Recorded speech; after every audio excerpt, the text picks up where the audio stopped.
Hey, it's Patricia Murphy. It's Wednesday, and this is Seattle Now. I've got one message from us to Jay Inslee, and he's going to hear it loud and clear in November. Jay Inslee, you're fired! That's Loren Culp, the Republican candidate for governor who's hoping to put Jay Inslee out of a job next month. Culp is new to Washington politics, but he's hugely popular with conservatives across the state. In a minute, we'll ask the Northwest News Network's Austin Jenkins who Culp is and why he's getting this groundswell of support. But first, let's get you caught up. The National Weather Service says smoke heading up from California wildfires will linger today. It won't be anything like the last round, though. The sky will be hazy, but the air quality will stay moderate on the ground.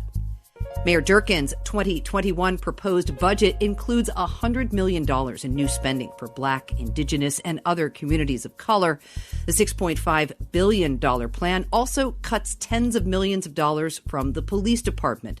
That's something, but well short of the 50% cut the department activists had called for. Jenkins' plan would draw on the city council's new jumpstart tax on large businesses to help close a $200 million budget gap. The council will vote on the proposal later this fall. And Nordstrom intends to stop selling furs and exotic animal skins by the end of next year. The company will still carry products from cows, sheep, goats, and water buffalo, but they'll stop carrying items made from lizards, snakes, alligators, sharks, and stingrays, among others.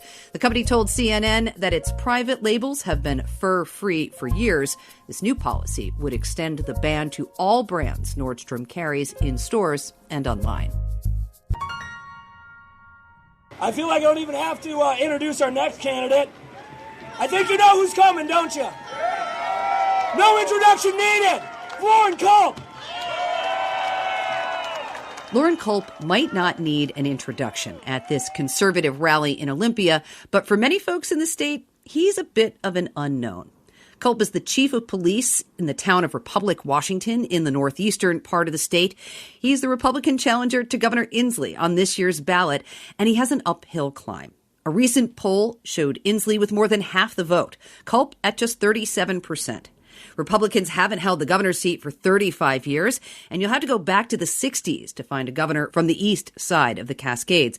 But Culp has ignited an energy among conservative Washingtonians that feels new, and his campaign marks a big shift for the Republican Party in the state. I spoke with Olympia correspondent Austin Jenkins to learn more about Culp and why he's gotten so much attention. You know, he first came onto the political scene, if you will, back in 2018. That's when he refused to enforce Initiative 1639. That was the ballot measure that raised the age to buy a semi-automatic rifle from 18 to 21. By the way, that initiative was recently upheld as constitutional. But Culp said at the time that he wouldn't enforce it. He didn't think it was constitutional. He ended up on Fox News. He got a lot of media attention. After that, Culp says he went on the speaking circuit to sportsman events, gun shows, Republican Party Lincoln Day dinners. And as the story goes, as he tells it at least, people kept coming up to him and saying, run for governor. I'm not running for governor because I decided one day I want to be a governor. I've never been a politician. I detest most politicians. I am doing this because the people asked me. Okay. And what kind of traction is he getting in the state? Because I don't see a whole lot of signs for Culp in Seattle proper. But once I leave this area, I see a lot of them. Yeah, they are everywhere. They're certainly all over the county I live in here, Thurston County. He really has tapped into something. It's clear that Loren Culp has ignited the conservative base. And really, we haven't seen this with any other statewide Republican candidate in recent memory. You know, he's not a King County Republican who's trying to appeal both to the base of the party and to moderates and independents and soft Democrats, say, in suburban Seattle. He's an unapologetic conservative from Northeast Washington who the conservative base of the party can relate to. He's an outsider. As one chanting supporter told me at a rally last May, quote, he's a regular old guy standing for our freedom. I mean, that kind of sums up what people who support him feel about him. And he's also playing up the role of being the anti-Inslee, so he's trying to tap into, for instance, aggrievement over the stay-home order and the mask mandate that Inslee imposed. A lot of this boils down to the state's COVID response, Austin. The mask mandate has been a particularly challenging issue for the Culp crowd, and the aggrievement over the lockdowns, too. Yeah, he and his supporters feel the governor's orders are infringements on individual liberty and freedom. He's accused Governor Inslee of picking winners and losers by letting some businesses operate and others not. He often talks about, why can I go to Walmart with 150 people, but not to my local barber shop with just 1 or 2 people? He says, that makes absolutely no sense. That's not freedom. And he says that while he wears a mask at the grocery store and that he's not anti-mask, he is pro-freedom. And I have these rallies where people can come and hear me speak and hear other candidates, local candidates speak. I'm not requiring people to come to them. I'm not requiring people to wear a mask. I'm not requiring people to not wear a mask. That's called freedom. And I am big on individual freedom and liberty. That's what this country was founded on. This is fascinating because a recent poll shows Inslee doing well with people who knew someone who had COVID. So what's very interesting to me about this is if you know someone who has had COVID, you don't necessarily relate to Culp as a candidate. On the flip side, if you don't know somebody who has had COVID, or if you feel like the governor's orders have disproportionately impacted you, his message might resonate because people are feeling a lot of economic hardship. They are feeling a lot of disproportionality, and we're seeing that certainly of African Americans, for instance, being affected by COVID. On the flip side, you've got people saying, well, I'm a small business owner, and I've been hurt by this, and I feel aggrieved. The thing is, he's been going around the state holding rallies in absolute defiance of the governor's orders. And in that sense, he really is sort of the anti-Inslee. How is he portraying the governor right now? He's pretty critical of the governor. We don't need a nanny. We don't need a mommy or a daddy in the governor's office telling us what to do, telling us we can open our business or we can't open our business. Inslee's in an interesting situation. He's asking for a rare third term. He has had to make tough decisions that have harmed businesses and the economy. And there are certainly those who are angry at him. At the same time, polls are generally showing strong support for how Inslee has managed the COVID crisis. And Inslee is far better known than Culp is. What Culp is trying to do is tap into whatever anti-Inslee sentiment there is. I was recently in rural Mason County and saw a truck with a window sticker that said, expletive Inslee. I'll let you fill in that blank. That shows me we've become even more polarized in this state as we have nationally. I'm not sure you would have seen that window sticker 4 years ago. Is this a referendum, this vote? Is it a referendum on Inslee's time as governor, I wonder?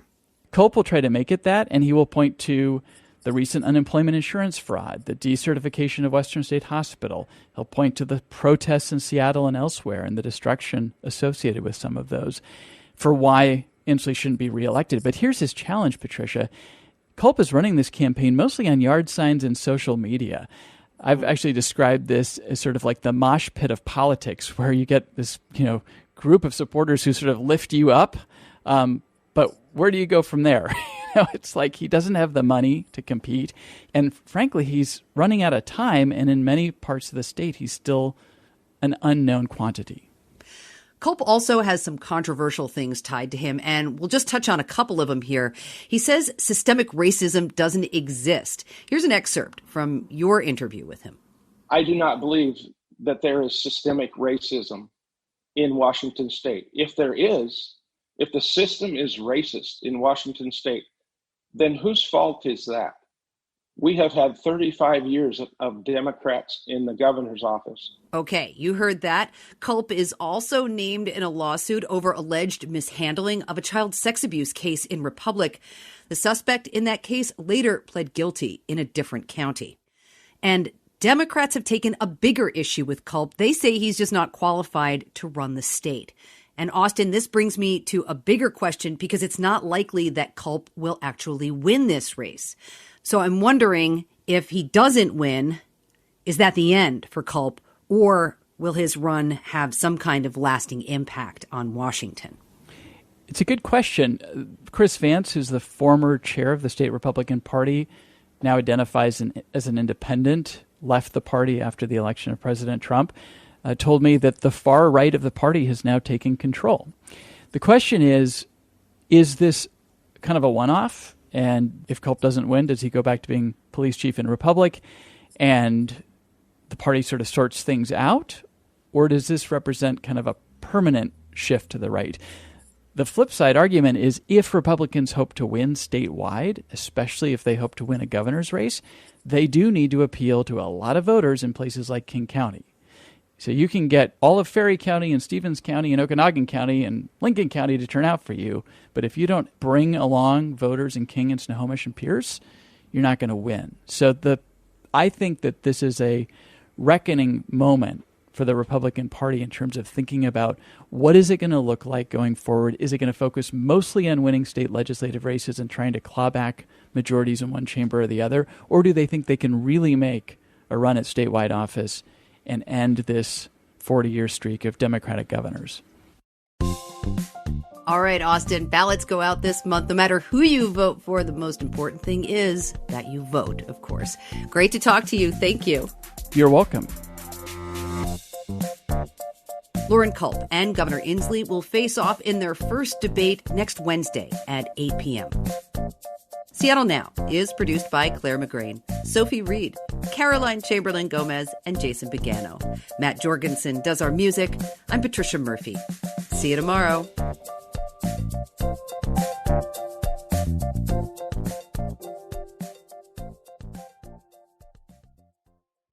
Hey, I'm Patricia Murphy, host of KUOW's Seattle Now podcast. KUOW and NPR rely on the support of listeners to keep you up to date on facts, tell important stories, and hold our leaders accountable. If you value this service, help us meet our fall fundraising goal by pitching in any amount before September 30th. Use the link in the show notes to make your gift. Thanks.